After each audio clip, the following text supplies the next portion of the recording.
শুনবো। This Quran is a life changer. এই কোরআন মানুষের লাইফ চেঞ্জ করে। It's a problem solving methodology. এটা প্রবলেমের সলিউশন করে দেয়, সমাধান। কিন্তু সমাধান আমাদেরকে নিতে হবে।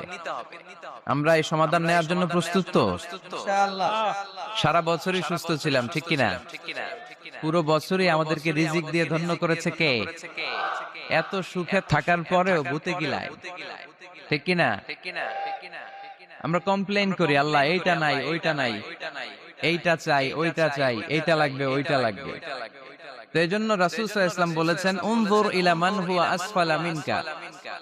তোমার চেয়ে যে নিম্নগামী অবস্থানে আছে তার দিকে তাকায় দেখো যে তুমি কত সুখী, তাই না?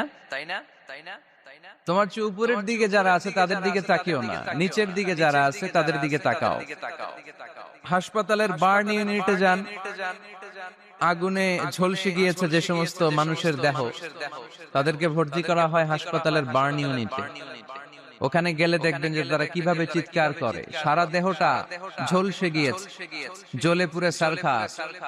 রক্তের মধ্যে একটা উপাদান আছে প্লাজমা, এটা ঠান্ডা করে ভিতরে ঢুকাইতে হয়। চিৎকার আর চিৎকার। হাসপাতালে ভর্তি ক্যান্সার রোগীকে দেখে আসেন, আমার তো এটা লাগবে, ওইটা চাই, ওইটা চাই। একজন ক্যান্সার রোগী, ওরা জিজ্ঞেস করেন, ভাই তুমি কি চাও? কই কিচ্ছু চাই না, আমি খালি বাঁচতে চাই। আমি অনেক কিছু চাই, কিন্তু ক্যান্সারে আক্রান্ত রোগী কি চায়? একটা চাওয়া, তার এইটা ওইটা, বাড়ি ঘর ধন সম্পত্তি কিচ্ছু লাগবে না, সে শুধু কি চায়? বাঁচতে চায়। এজন্য বেঁচে যে আছি, এজন্যই পড়তে হবে আলহামদুলিল্লাহ। মাবুদ তুমি যে বাঁচিয়ে রেখেছো, বেঁচে আছি আলহামদুলিল্লাহ। এজন্য সবসময় আলহামদুলিল্লাহ পড়তে রাজি আছেন তো? কারণ হিউম্যান ডিমান্ডস আর আনলিমিটেড। মানুষের চাহিদার কোনো শেষ নাই। আছে নারী আছে, বাড়ি চাই, বাড়ি আছে, গাড়ি চাই, এটা আছে, ওটা চাই, ওটা আছে, সেটা চাই। আল্লাহ রাসূল সাল্লাল্লাহু আলাইহি ওয়াসাল্লাম বললেন, ওয়ালাইয়ামলা আফাহু ইল্লা তুরাব। কবরের মাটি তোর মুখে ঢোকার আগ পর্যন্ত তোর এই চাই চাই স্বভাব কোনোদিন থামবে না। লাউ আন্না লিকুল্লি ইবনি আদম ওয়াদিয়ান মিন যাহাব আহাব্বা আন ইয়াকুনা লাহু ওয়াদিয়ান। আল্লাহ রাসূল সাল্লাল্লাহু আলাইহি ওয়াসাল্লাম বললেন, বনি আদমের প্রত্যেককে যদি একটা করে জান্নাতের স্বর্ণের পাহাড়ের মালিকও বানিয়ে দেয়া হয়। স্বর্ণের পাহাড় দেখছেন আপনারা? আমিও দেখি নাই। তো এই স্বর্ণের পাহাড় প্রত্যেককে যদি একটা করে আল্লাহ মালিক বানিয়ে দেয়, তারপরেও আমরা প্রত্যেকে আরেকটা পাহাড়ের মালিক হওয়ার জন্য ট্রাই করব। স্বভাব। আসলে সমস্যাটা কি? স্বভাব।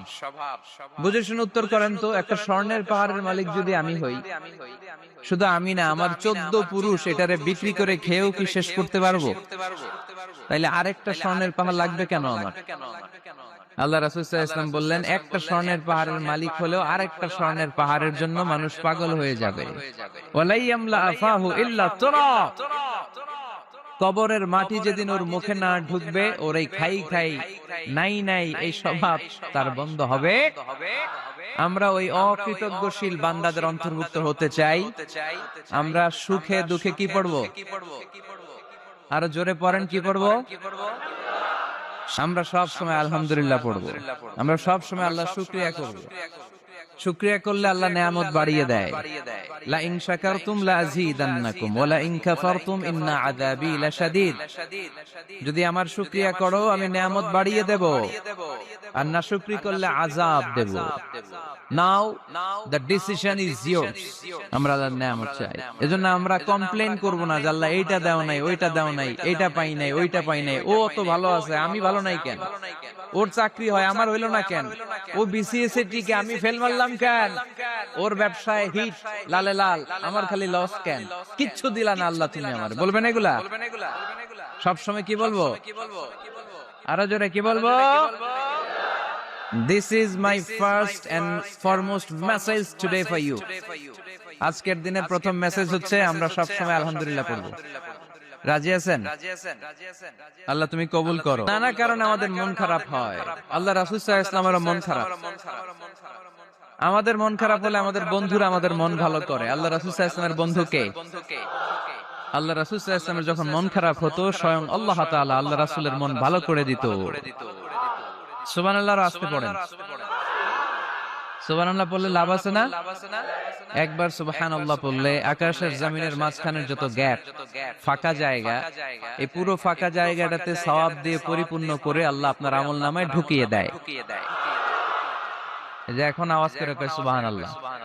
সওয়াবের কথা শুনছে? সওয়াব আছে যেখানে আমরা আছি।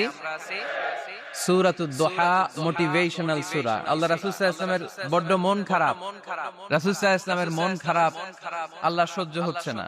তাই রাসূল সাল্লাল্লাহু আলাইহি ওয়াসাল্লামের মন ভালো করে দেওয়ার জন্য আল্লাহ একটা সূরা নাযিল করলেন। সূরাটার নাম সূরাতু আদ-দুহা। এই সূরার কেন্দ্রীয় আলোচ্য বিষয় হচ্ছে মুমিন কখনো হতাশ হয় না, মুমিন কখনো নিরাশ হয় না, মুমিন কখনো হাল ছেড়ে দেয় না। মুমিন সব সময় ভরসা রাখে একজনের উপর, তিনি কে? আমরা কখনো হতাশ হই না, ঠিক কিনা? আমরা কখনো নিরাশ হই না, ঠিক কিনা? আমরা কখনো হাল ছেড়ে দেই না, আমরা ভরসা রাখি একজনের উপর, তিনি কে? আমাদেরকে রাস্তা দেখায় কে? এজন্য আমরা হাল ছেড়ে দেই না, আমরা নিরাশ হই না, আমরা হতাশ হই না, আমরা ভরসা রাখি একজনের উপর, তিনি কে? হ্যাঁ, এটা ঠিক। মাঝে মাঝে আমাদের জীবনে বিপদ আসে, পরীক্ষা আসে, মুসিবত আসে, এগুলো আসে আমাদেরকে শক্ত করার জন্য, ঠিক কিনা? আমাদের কোমরকে সোজা করার জন্য, আমাদের পায়ের নিচের মাটিকে শক্ত করার জন্য, প্রতিকূল পরিবেশে কি করে বীর দর্পে দাঁড়িয়ে থাকতে হয়, নিজের অস্তিত্বের প্রমাণ দিতে হয়, সেটা শিক্ষা দেবার জন্য। এজন্য মুমিনের হারাবার কিছু নেই। লা তাইয়াসু মির রাউহিল্লাহ, আল্লাহর রহমত থেকে নিরাশ হয়ো না। ইন্নাহু লা ইয়াইয়াসু মির রাউহিল্লাহি ইল্লাল কওমুল কাফিরুন, কাফের ছাড়া, মুশরিক ছাড়া, নাস্তিক ছাড়া, মুনাফিক ছাড়া কেউ কখনো আল্লাহর রহমত থেকে নিরাশ হয় না। আমরা সব সময় আল্লাহর রহমতের ভিখারি, আমরা সব সময় আল্লাহর রহমতের প্রত্যাশী, আমরা সব পরিস্থিতিতে ভরসা রাখি একজনের উপর, তিনি কে? তাহলে এটা হচ্ছে সেন্ট্রাল থিম, যে আমরা হতাশ হব না। Never lose hope, never be frustrated, never be upset. কখনো মন খারাপ করা যাবে না, আমরা আল্লাহর উপর ভরসা রাখি। এটা হচ্ছে কেন্দ্রীয় আলোচ্য বিষয়। এই সূরাটা নাজিলের একটা ব্যাকগ্রাউন্ড আছে। যেহেতু এটা মাক্কি সূরা, আল্লাহ রাসূল সাল্লাল্লাহু আলাইহি ওয়াসাল্লামের কাছে কোরআনের আয়াতগুলো নাজিল হতে শুরু করলো। রাসূল সাল্লাল্লাহু আলাইহি ওয়াসাল্লাম কোরআনের আয়াতগুলো প্রচার করতে শুরু করলো। যাই নাজিল হয় রাসূল সাল্লাল্লাহু আলাইহি ওয়াসাল্লাম কি গোপন করে রাখতেন? বা যা নাজিল হয়েছে তার অর্ধেক শোনাইতেন, বাকিটা শোনাইতেন না? এরকম ইয়া আইয়ুহার রাসূল বাল্লিগ মা উনজিলা ইলাইক, হে নবী, হে রাসূল, যাই নাজিল হয় আপনি ছড়িয়ে দেন। রাসূল সাল্লাল্লাহু আলাইহি ওয়াসাল্লাম ছড়ায়া দিতেন। যেটাই নাজিল হয় কাল বিলম্ব না করে বিশ্বনবী এই আয়াতের দাওয়াত দিতে শুরু করতেন। নাজিল হলো ইকরা বিসমি রাব্বিকাল্লাযী খালাক, খালাকাল ইনসানা মিন আলাক, ইকরা ওয়া রাব্বুকাল আকরামুল্লাযী আল্লামা বিল কলম, আল্লামাল ইনসানা মা লাম ইয়ালাম। পড়েন সুবহানাল্লাহ। নাজিল হলো পড়ো তোমার রবের নামে, যিনি শিখিয়েছেন। আমাদেরকে শিখিয়েছে কে? আমাদের সৃষ্টি করেছে কে? Read in the name of your Lord who has created, পড়ো তোমার প্রভুর নামে যিনি শিখিয়েছেন। নাজিল হলো 5 আয়াত, আল্লাহ রাসূল সাল্লাল্লাহু আলাইহি ওয়াসাল্লাম পৌঁছে দিলেন। নাজিল হলো ইয়া আইয়ুহাল মুযাম্মিল কুমিল লাইলা ইল্লা কালিলা, বিশ্বনবী পৌঁছে দিলেন। নাজিল হলো ইয়া আইয়ুহাল মুদ্দাসসির কুম ফাআনজির, পৌঁছে দিলেন। যাই আসে পৌঁছে দিতেন, যাই আসে পৌঁছে দিতেন। কিন্তু হঠাৎ করে ওহী আসার ধারাবাহিকতা হুট করে বন্ধ হয়ে গেল, ওহী আর আসে না। ফলে রাসূল সাল্লাল্লাহু আলাইহি ওয়াসাল্লাম নতুন কোন কোরআনের আয়াত মক্কাবাসীদেরকে শোনাতে পারে। মক্কাবাসীরাও এসে রাসূল সাল্লাল্লাহু আলাইহি ওয়াসাল্লামকে খোঁচায়, বলে কি মুহাম্মদ, কিছু বলো না যে, নতুন কিছু শোনাও না যে, এতদিন তো অনেক পটপট করছো, অনেক কথা শুনাইছো, কই তোমার সেই কথা? রাসূল সাল্লাল্লাহু আলাইহি ওয়াসাল্লাম বলতে পারেন না। কেমনে বলবে? উনি কি মন গড়া কিছু বলে? ওমা ইয়ানতিকু আনিল হাওয়া ইন হুয়া ইল্লা ওয়াহয়ুই ইউহা, মন গড়া তিনি কিছু বলেন না, মন মস্তিষ্ক প্রসূত কোনো কথা তিনি জাতির কাছে পেশ করেন না। তিনি তাই বলেন যা তাকে নির্দেশ দেয়া হয়, আর নির্দেশটা দেয় কে? সবাই বলতে লাগলো মুহাম্মদ তোমার নতুন কথাবার্তা কই? রাসূল সাল্লাল্লাহু আলাইহি ওয়াসাল্লাম চুপচাপ, কিপ সাইলেন্ট। কাফিররা বলতে শুরু করলো ইন্না মুহাম্মাদান ক্বালাহু রাব্বুহু, মুহাম্মাদের রব মুহাম্মদ রে ভুলে গিয়েছে, মুহাম্মাদের রব মুহাম্মদ রে বর্জন করেছে। তাই তো নতুন কিছু আসে না। মুহাম্মদ তোমার দিন শেষ, তোমার কাছে আর আসবে না ওহী। রাসূল সাল্লাল্লাহু আলাইহি ওয়াসাল্লাম খুব টেনশন শুরু করে দিলেন। আবু লাহাবের স্ত্রী উম্মে জামিল বলতে শুরু করলো, ইন্না শাইতানাকা কাদ তারাকাক, হে মুহাম্মদ তোমার শয়তান তোমারে তরক করছে। নাউজুবিল্লাহ পড়েন। শয়তান দ্বারা উম্মে জামিল সাইয়েদনা জিবরাইল আলাইহিস সালামকে বুঝিয়েছেন। তিনি বুঝিয়েছেন যে মুহাম্মদ, জিবরাইল তোমার কাছে আসে না, শেষ, তোমার দিন শেষ, তোমার খেলা শেষ, আর আসবে না। রাসূল সাল্লাল্লাহু আলাইহি ওয়াসাল্লাম নিজেও ভয় পেয়ে গেলেন। ঘটনা কি? আমার কোনো ভুল হচ্ছে না তো? আমি কোনো অন্যায় করে ফেললাম না তো? আল্লাহ আমার উপর নাখোশ হলেন না তো? আমরাও মাঝে মাঝে এরকম ফ্রাস্ট্রেশনে ভুগি না? কি রে, আল্লাহ বোধহয় আমারে পছন্দ করে না। এত দোয়া করি, আল্লাহ মনে হয় আমার দোয়া কবুল করে না। আল্লাহ মনে হয় আমারে চায় না। আল্লাহ মনে হয় আমারে ভালোবাসে না। তা না হলে আমার দোয়া কবুল হয় না কেন? আমি এত দুঃখী কেন? রাসূল সাল্লাল্লাহু আলাইহি ওয়াসাল্লাম ঠিক একই টেনশনে পড়লেন, ঠিক একই ডিলেমায় পড়লেন, ঠিক একই পেরেশানিতে ভুগলেন। কি রে, ওহী নাজিল হয় না কেন? আমাকে নিয়ে কাফির মুশরিকরা বেদীনরা ঠাট্টা বিদ্রূপ করে, উপহাস করে, কিন্তু আল্লাহ তাআলা কোনো ওহী নাজিল করে না। ঘটনা কি? আমার ভুল হলো না তো? আল্লাহ আমার উপর নাখোশ হলেন না তো? টেনশন। রাসূল সাল্লাল্লাহু আলাইহি ওয়াসাল্লাম টেনশনে ভুগছেন। ইন দ্য মিন টাইম আল্লাহ রাসূল সাল্লাল্লাহু আলাইহি ওয়াসাল্লামের টেনশন দূর করে দিয়ে আল্লাহ রাসূল সাল্লাল্লাহু আলাইহি ওয়াসাল্লামের মন ভালো করে দেওয়ার জন্য এই সূরা দোহা নাজিল করলেন। কে? আল্লাহ রাসূল যখন টেনশনে হাবুডুবু খাচ্ছেন, তখনই আল্লাহ নাজিল করলেন, ওয়াদ-দুহা ওয়াল-লাইলি ইযা সাজা মা ওয়াদ্দা'আকা রাব্বুকা ওয়া মা ক্বালা ওয়ালাল আখিরাতু খায়রুন লাকা মিনাল উলা ওয়ালাসাউফা ইউ'তিকা রাব্বুকা ফাতারদা। সুবহানাল্লাহ পড়ে। আল্লাহ নাজিল করলেন ওয়াদ-দুহা ওয়াল-লাইলি ইযা সাজা। দুহা মানে আলো। দুহা মানে কি? সকালের আলো, প্রভাতের সূর্য কিরণ। আলো মানে আশার আলো, সম্ভাবনার আলো। আলো বললেই মনের মধ্যে একটা সাহস জাগে না? আর অন্ধকার বললেই ভয় লাগে না? আমাদের ছোট্ট বাচ্চারা বাসার ভিতরে অন্ধকার হইলে ভয় পায় না? তার মানে অন্ধকার হচ্ছে ভয়ের প্রতীক, আর আলো হচ্ছে আশার প্রতীক। সুবহানাল্লাহ পড়েন। রাসূল সাল্লাল্লাহু আলাইহি ওয়াসাল্লামকে সান্ত্বনা দেওয়ার জন্য আল্লাহ দুইটা শপথ করলেন। চিল্লায় বলতে হবে কয়টা? এক হচ্ছে আলোর শপথ, আরেক হচ্ছে অন্ধকারের শপথ। এক হচ্ছে, আরেক হচ্ছে ওয়াদ-দুহা, দুহার শপথ, প্রভাতের সূর্য কিরণের শপথ। ওয়াল-লাইলি ইযা সাজা, নিঝুম নিস্তব্ধ রাতের শপথ। আল্লাহ তাআলা আলো আর অন্ধকারের শপথ দিয়ে মূলত ওহী আশা আর না আশাকে বুঝিয়েছেন। সুবহানাল্লাহ পড়ে। আলোকে আল্লাহ তাআলা ওহীর উপস্থিতির সাথে তুলনা করেছেন। অন্ধকারকে রব্বুল আলামিন এই সূরার মধ্যে ওহীর অনুপস্থিতিকে বুঝিয়েছেন। আল্লাহ বুঝাতে চাইলেন, নবী আমি আপনারে ভুলি নাই। কেমন করে আমি আপনারে ভুলি? আপনি আমার হাবিব, ঠিক কি না? আপনি আমার খলিল না, আপনি আমার হাবিব। খলিল মানেও বন্ধু, হাবিব মানেও বন্ধু। ইব্রাহিম আলাইহিস সালাম ছিলেন খলিল, আর আল্লাহ রাসূল ছিলেন হাবিব। খলিলও বন্ধু, হাবিবও বন্ধু, কিন্তু খলিল মানে এমন বন্ধু যেই বন্ধু আল্লাহরে খুশি করার জন্য কাজ করে, আর হাবিব মানে এমন বন্ধু যেই বন্ধুরে খুশি রাখার জন্য আল্লাহ নিজেই কাজ করে। কি কাজ করলেন হাবিবরে খুশি রাখার জন্য? আজকে সব আমরা শুনবো। আল্লাহ বললেন ওয়াদ-দুহা ওয়াল-লাইলি ইযা সাজা, আলোর শপথ, অন্ধকারের শপথ। দুহা মানে আলো, প্রভাতের আলো। আলো দিয়ে আল্লাহ বুঝাইলেন এটা হচ্ছে ওহী। আর ওয়াল-লাইলি ইযা সাজা, রাতের শপথ দিয়ে বুঝালেন এটা ওহীর অনুপস্থিতি। আল্লাহ বুঝাতে চাইলেন, নবী ওহী আসা না আসা দুইটাই আপনার জন্য দরকার। আমি আপনারে ভুলি নাই, আমি আপনারে বর্জন করি নাই, অসম্ভব। আমি আপনার উপর গোসা হই নাই, রাগ হই নাই। আমি ইচ্ছা করেই আপনার একটু বিশ্রামের সুযোগ দেওয়ার জন্য ইচ্ছা করে ওহী পাঠানো বন্ধ রেখেছি। কারণ ওহী রিসিভ করা সাধারণ কোনো বিষয় না। আল্লাহ বলেন, ইন্না সানুলকি আলাইকা কওলান সাকিলা। ও নবী, এটা একটা ভারী বাণী, এটা শক্তিশালী বাণী, এটা একটা পাওয়ারফুল মেসেজ। এটা যেন তেন কোনো বাণী নয়। কোরআনের বাণীটা কার? সব সময় যদি নবী আমি ওহী পাঠাই আপনার কষ্ট হয়ে যাবে। আমরা সপ্তাহে সরকারি চাকরি যারা করেন 7 দিনে কাজ করেন কয়দিন? হ্যাঁ, 5 দিন। ছুটি কয়দিন?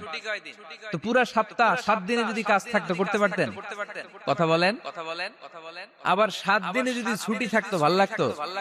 আল্লাহ বুঝাতে চাইলেন নবী লাগাতার যদি ওহী নাজিল করি এটা রিসিভ করা, এই দাওয়াতটা যথাযোগ্য মর্যাদায় পৌঁছে দেয়া এটা আপনার জন্য কষ্ট হয়ে যাবে, কারণ ওহী এটা সাধারণ কোনো বাণী নয়, এই বাণীটা কার?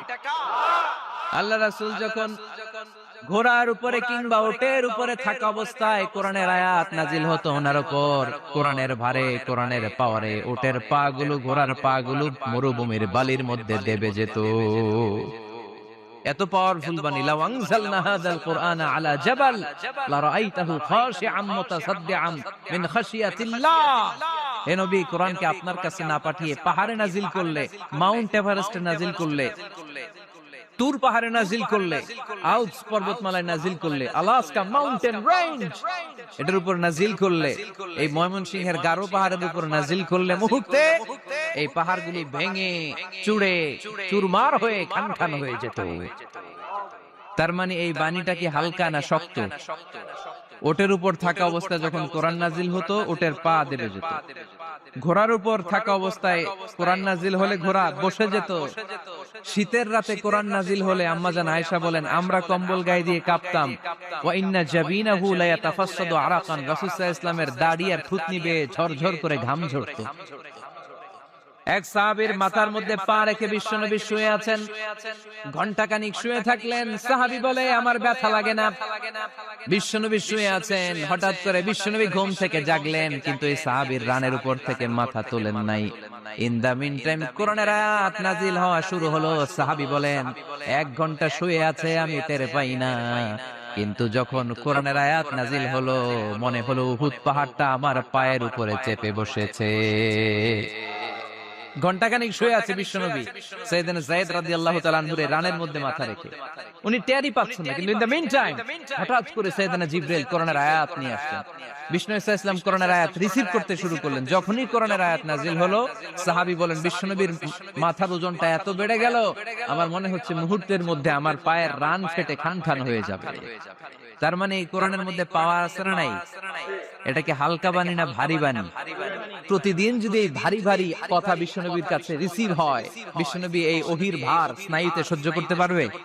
আল্লাহ বলেন নবী আপনার কষ্ট হচ্ছে, এটা দেখে আমি ইচ্ছা করে ইন্টেনশনালি ইচ্ছা করে আপনার বিশ্রাম আর রেস্টের ব্যবস্থা রাখার জন্য কয়েকদিন ইচ্ছা করে ওহী নাজিল বন্ধ রেখেছি। কাফিররা বলে আমি আপনারে ভুলে গেছি। নো, নেভার, অসম্ভব। আপনি আমার হাবিব, আপনারে ভুলে যাওয়া আমার পক্ষে অসম্ভব। আমি আপনার উপর রাগ করি নাই, আমি ইচ্ছা করে ওহী নাজিল না করে আপনারে কিছুদিনের জন্য ছুটি আর বিশ্রামের ব্যবস্থা করে দিয়েছি। চিল্লায় পড়েন সুবহানাল্লাহ। এজন্য আল্লাহ শপথ করে বললেন ওয়াদ-দুহা ওয়াল-লাইলি ইযা সাজা মা ওয়াদ্দা'কা রাব্বুকা ওয়া মা ক্বালা। আলোর শপথ, অন্ধকারের শপথ। তারপরে বিশ্বনবীরে রব্বুল আলামিন 3টা কনফার্মেশন শোনালেন। কয়টা? প্রথমে 2টা ওথ, মানে 2টা শপথ, তারপরে 3টা কনফার্মেশন, তারপরে 3টা রিমাইন্ডার, এন্ড ফাইনালি 3টা ওয়ার্ক প্ল্যান, মানে কর্মসূচি। বাংলায় বললে প্রথমে আল্লাহ 2টা শপথ করেছেন, তারপরে 2টা কনফার্মেশন করেছেন, মানে আমি আপনাকে কনফার্ম করলাম যে এগুলো আমি আপনাকে দেব। তারপরে 3টা রিমাইন্ডার দিয়েছেন, নবী আগে আপনারে কি দিয়েছি শুনেন।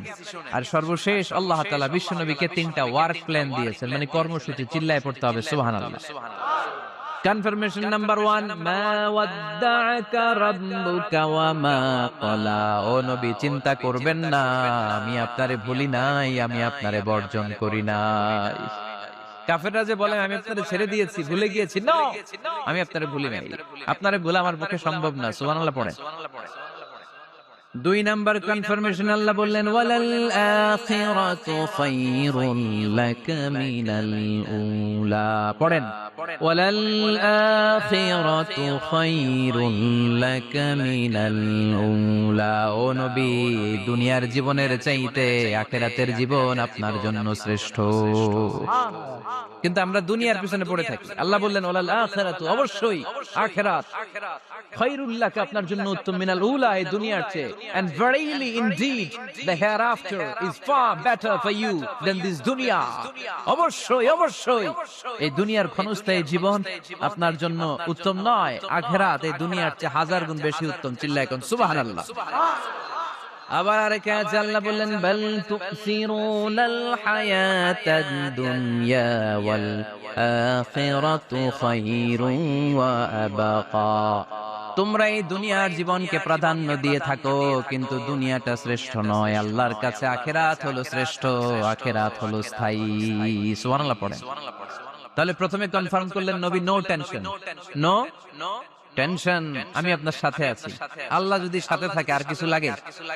2 নাম্বার কনফার্মেশন। আচ্ছা, আমরা মাঝে মাঝে মেসেজ পাঠাই, মেসেজ পৌঁছলো কিনা কনফার্মেশন আছে না? কনফার্মেশন মেসেজ পাঠায় না? একটা টপ আপ করলাম বা ইন্টারনেটের প্যাকেজ নিলাম, এটা অ্যাক্টিভ হলো কিনা একটা কনফার্মেশন মেসেজ আসে না? প্রথম কনফার্মেশন, নবী আমি আপনার সাথে আছি। দ্বিতীয় কনফার্মেশন, নবী এই দুনিয়ায় সাময়িক কিছু কষ্ট করেন, কিন্তু আখিরাতে আপনার জন্য কল্যাণ রেখে দিয়েছে কে? 3 নাম্বার কনফার্মেশন, আল্লাহ বললেন ওয়ালা সাউফা ইউতিকা রাব্বুকা ফাতারদা।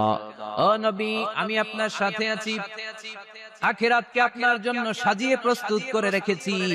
আর এই দুনিয়ার বুকে এমন এমন জিনিস আমি আপনারে দান করব, এগুলো পেয়ে দুনিয়ায় আপনি খুশি হয়ে যাবে। এমন এমন জিনিস আমি আপনাকে দেব, and verily I'm going to give you something that will make you happy. ও নবী, এমন এমন জিনিস আমি মাক্কি জীবন থেকে শুরু করে until you die, আপনার মৃত্যু পর্যন্ত আমি দেব, এগুলো পেয়ে আপনি খুশি হয়ে যাবেন। সুবহানাল্লাহ। বাড়িতে যে বলেন দিবে কে? খুশি করবেন কারে? বিশ্বনবী সাল্লাল্লাহু আলাইহি ওয়াসাল্লামকে। খুশি করবেন কে? আর খুশি হবে কে? বিশ্বনবী। সুবহানাল্লাহ পড়েন। ওয়ালা সাউফা ইউতিকা রাব্বুকা ফাতারদা। নবী, এমন এমন জিনিস আমি আপনাকে দেব, আপনার এই পেরেশানি, দুঃখ, কষ্ট আপনার থাকবে না।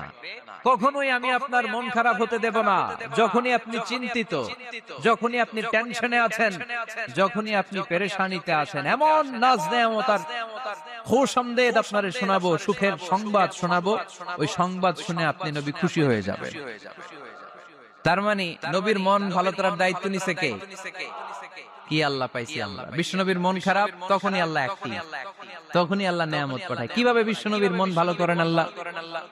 মক্কাতে বিশ্বনবী যখন দাওয়াতি কাজ শুরু করলেন, বিশ্বনবী দেখলেন মক্কায় 2টা লোক আছে। এই 2 লোকের এক লোক যদি আমার ইসলামের ছায়ার তলে না আসে, তাহলে মক্কায় ইসলামের দাওয়াতকে বেগবান করা আমার জন্য কঠিন হয়ে যাবে।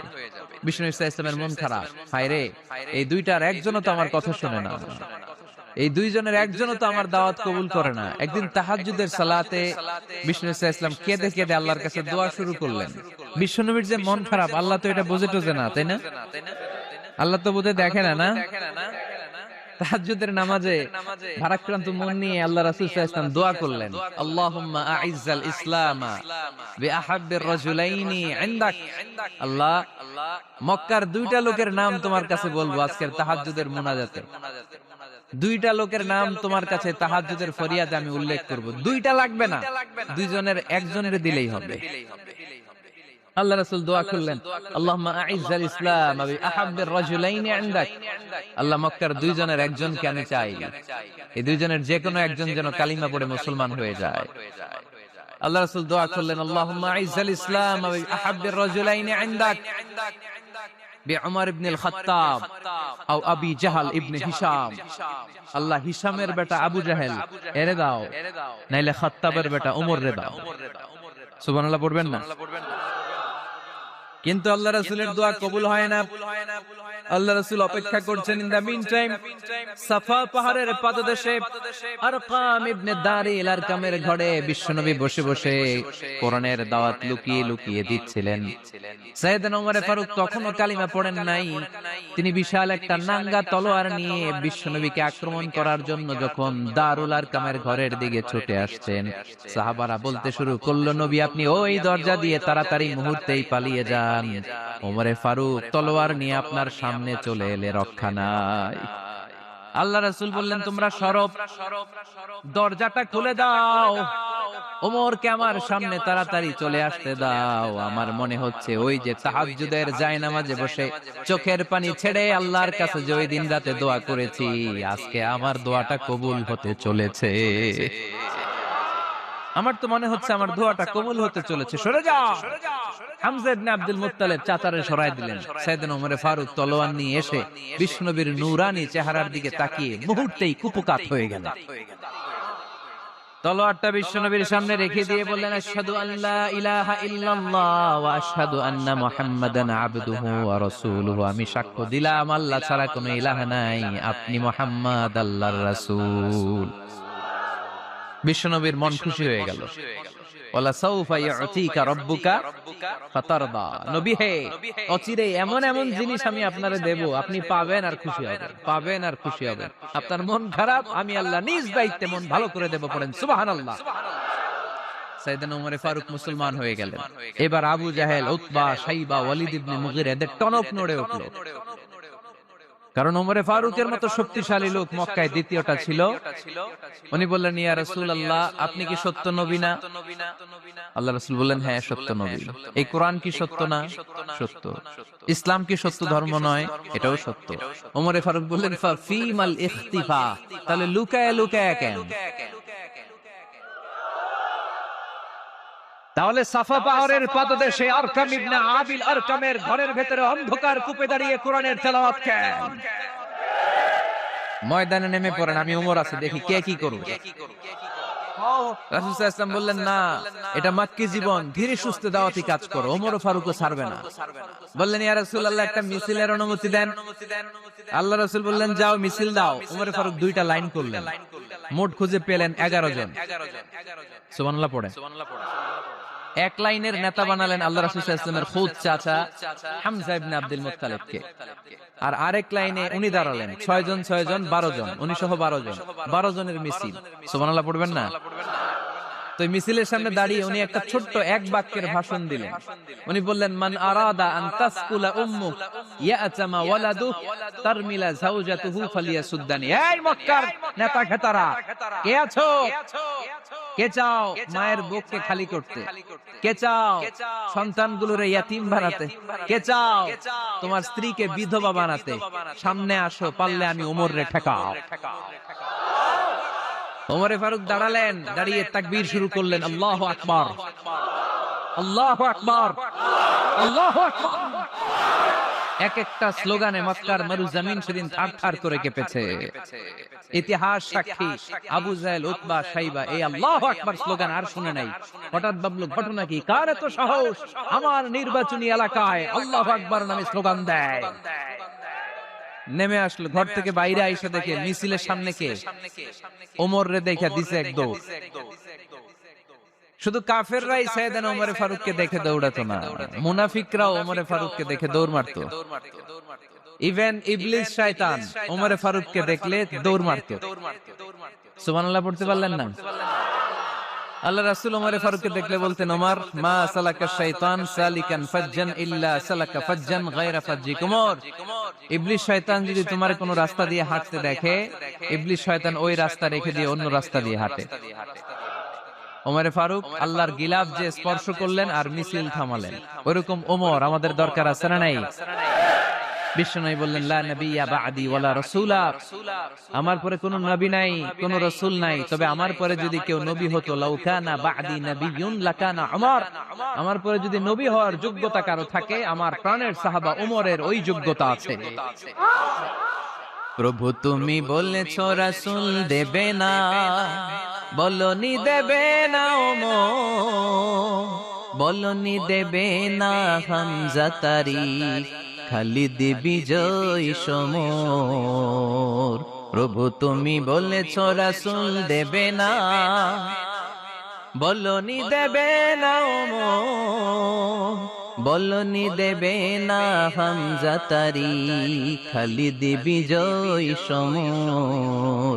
প্রভু তুমি বলেছ রাসূল দেবে না। সুবহানাল্লাহ পড়েন। ওইরকম একটা ওমর হইলে আমাদের জন্য না, ওই একটা ওমরের অপেক্ষায় বসে আছে গোটা মুসলিম উম্মাহ। চিল্লায় বলো ঠিক কিনা? ওমরে ফারুক কালিমা পড়ে মুসলমান হয়ে গেলেন, বিশ্বনবী খুশি হয়ে গেলেন। ওয়ালা সাউফা ইউতিকা রাব্বুকা, আল্লাহ বললেন নবী যখনই আপনার মন খারাপ, যখনই আপনি পেরেশানিতে ভুগবেন, যখনই আপনি টেনশন করবেন, তখনই আপনার মন ভালো করে দিবে কে? আল্লাহর ঘোষণা, and verily Allah gonna give you something that will make you happy, এমন জিনিস আমি দেব আপনি খুশি হয়ে যাবেন। আল্লাহ রাসূল সাল্লাল্লাহু আলাইহি ওয়াসাল্লাম দাওয়াত দিতে দিতে তায়েফ চলে গেলেন। তায়েফ নাম শুনেছেন? মক্কা থেকে 80 মাইল দূরে। আমি গিয়েছি কয়েকবার। ঠান্ডা এলাকা, 6000 ফিট উঁচু, মেঘ নেমে আসে। তায়েফে গেলে কেউ বিশ্বাসই করবে না এটা সৌদি আরবের অংশ। বৃষ্টি হয়, কি হয়? চাষাবাদ হয়, অনেক ফলমূল আর শাকসবজি পাওয়া যায়। আল্লাহ রাসূল সাল্লাল্লাহু আলাইহি ওয়াসাল্লাম 80 মাইলের মরুর পথ পাড়ি দিলেন। আমাদের মতো প্রাইভেট কারে চড়ে গেছিলেন, তাই না? আহা, এই লম্বা মরুর পথ, তপ্ত মরুভূমি, সূর্যের প্রচন্ড তাপ উপেক্ষা করে তায়েফে গেছিলেন জমির মামলার মীমাংসা করতে। কি করতে? তায়েফবাসীদেরকে দাওয়াত দেওয়ার জন্য। আল্লাহ রাসূলের নিজের কোনো স্বার্থ ছিল? কথা কয় না। তায়েফবাসীদেরকে জাহান্নামের আগুন থেকে বাঁচানোর জন্য, তায়েফবাসীরা যাতে মাইন না খায়। আহা, কি নবী ছিল সে! কোন বন্ধু বলো বেশি বিশ্বস্ত,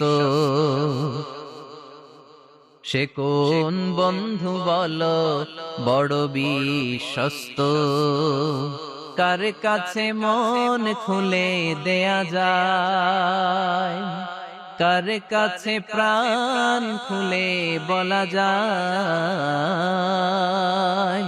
হওয়া যায় অতি আশ্বস্ত। তার নাম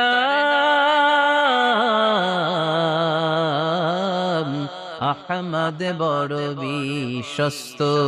সুবহানাল্লাহ পড়ে। কি দিল দরিয়া নবী ছিলেন, রাহমাতাল লিল আলামিন। I have sent you as a mercy for the entire universe. নবী হে, আমি আপনাকে গোটা বিশ্বের জন্য রহমত করে প্রেরণ করেছি। কোন সুবহানাল্লাহ। রহমতের নবী, দয়ার নবী, দাওয়াত দেওয়ার জন্য 80 মাইলের লম্বা মরুর পথ পাড়ি দিয়ে তায়েফের ময়দানে যখন ছুটে যায়, তায়েফের ছেলেরা বিশ্বনবীর দাওয়াত তো কবুল করেই নাই, বরং বিশ্বনবীর অপমান করেছে, বিশ্বনবীকে লাঞ্ছিত করেছে, বিশ্বনবীর সাথে মারপিট করেছে, বিশ্বনবীর গায়ে পাথর মেরেছে। এই সুশ্রী দেহটা বেয়ে বেয়ে ঝরে ঝরে বিশ্বনবীর গা থেকে টপ টপ করে তায়েফের জমিনে তাজা লাল খুন ঝরেছে। গিয়েছে তায়েফবাসীদের বাঁচানোর জন্য, নিজের কোনো স্বার্থ নাই। তায়েফবাসীরা যেন জাহান্নামের আগুনে না জ্বলে, কিন্তু তায়েফবাসীরা বিশ্বনবীর আঘাত করেছে। তিনটা জায়গায় আমি দেখে এসেছি, জায়গাগুলা তিনটা জায়গায় বিশ্বনবীকে আহত করা হয়েছে।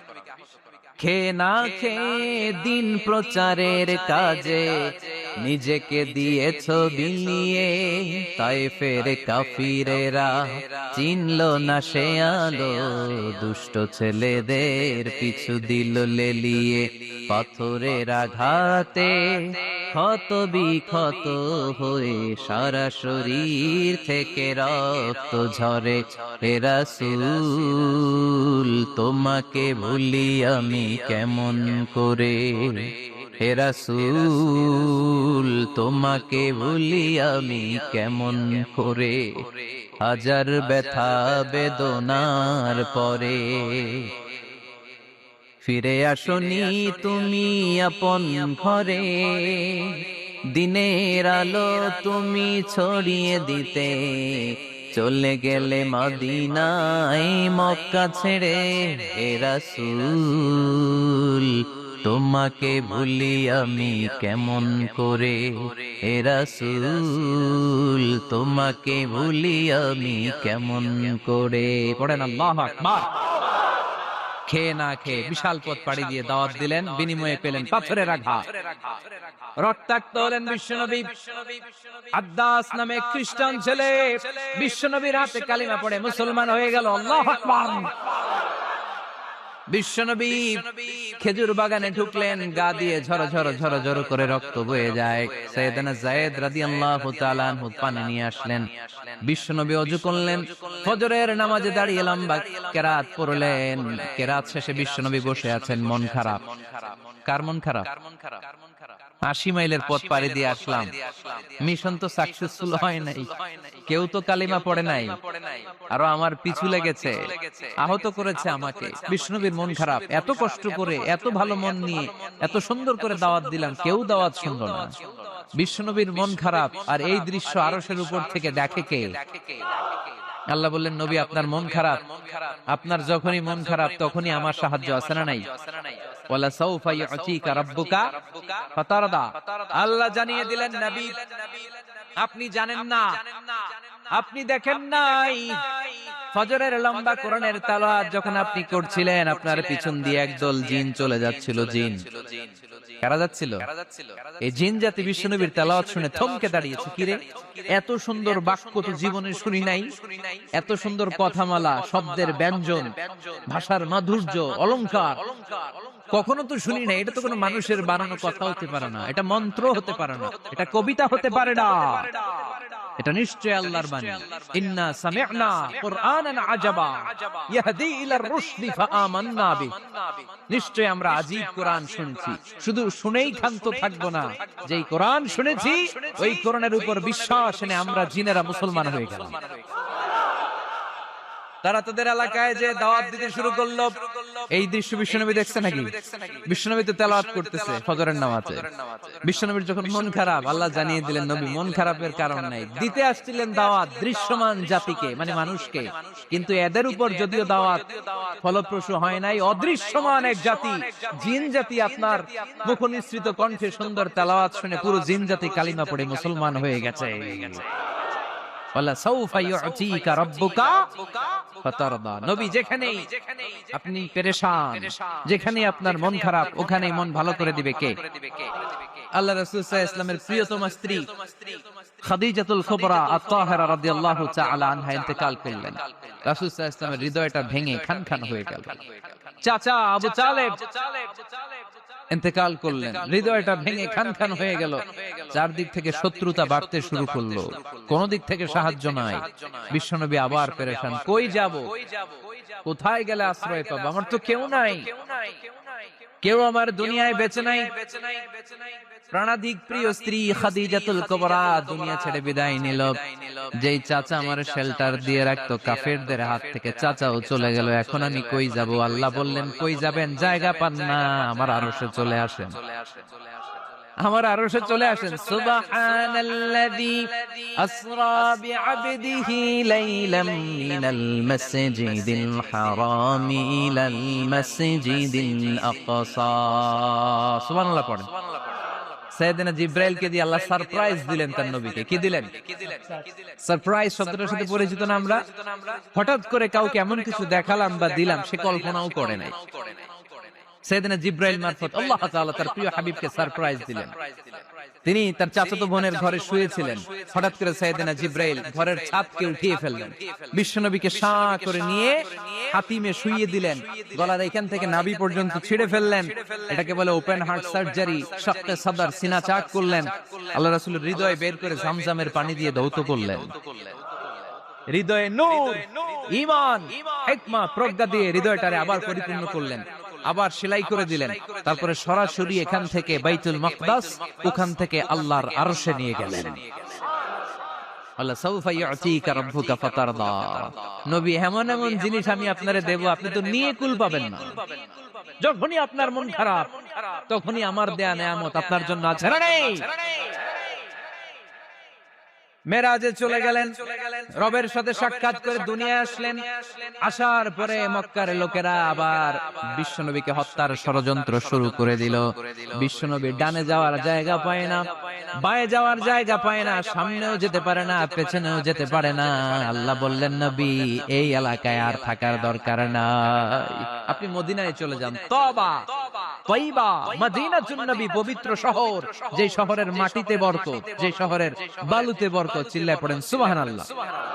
বিশ্বনবী আল্লাহ তাআলার আদেশে এই কষ্টকর পরিস্থিতি থেকে উত্তরণের জন্য মক্কা থেকে মদিনায় গেলেন। মদিনায় যাওয়ার সাথে সাথে লোকজন গাইতে শুরু করলো, তালাআল বাদরু আলাইনা মিন সানিয়াতিল ওয়াদা ওয়াজাবা শুকরু আলাইনা মাদাআ লিল্লাহি দা আইয়ুহাল মাবউসু ফিনা جئت من أمر المطاع جئت شرفت المدينة مرحبا يا خير داع সবাই পড়েন طلع البدر علينا من ثنيات الوداع وجب الشكر علينا ما دعا لله داع সুবহানাল্লাহ পড়েন। মক্কায় অত্যাচার, মক্কা থেকে গেলেন, সবাই ফুল নিয়ে দাঁড়ায় আছে আর পড়তে আরম্ভ করছে তালা আল বদরু আলাইনা। আবার বৃদ্ধ বনিতা, মদিনার ছোট বড় মাঝারি নারী পুরুষ কেউ বাদ যায় নাই, সবাই বিষ্ণু ইসলামকে ওয়েলকামিং রিসেপশন দেওয়ার জন্য চলে এসেছে। দৃশ্য দেখে বিশ্বনবীর মন খারাপ ছিল, আবার মন ভালো হয়ে গেল। এজন্য আল্লাহ বললেন ওয়াদ-দুহা ওয়াল-লাইলি ইযা সাজা মা ওয়াদ্দা'আকা রাব্বুকা ওয়া মা ক্বালা ওয়ালাল আখিরাতু খায়রুল লাকা মিনাল উলা ওয়ালাসাউফা ইউ'তিকা রাব্বুকা ফাতারদা। সুবহানাল্লাহ পড়েন আওয়াজ করে, ওয়ালাসাউফা ইউ'তিকা রাব্বুকা ফাতারদা। হে নবী, এমন এমন জিনিস দিব আপনি খুশি হয়ে যাবেন।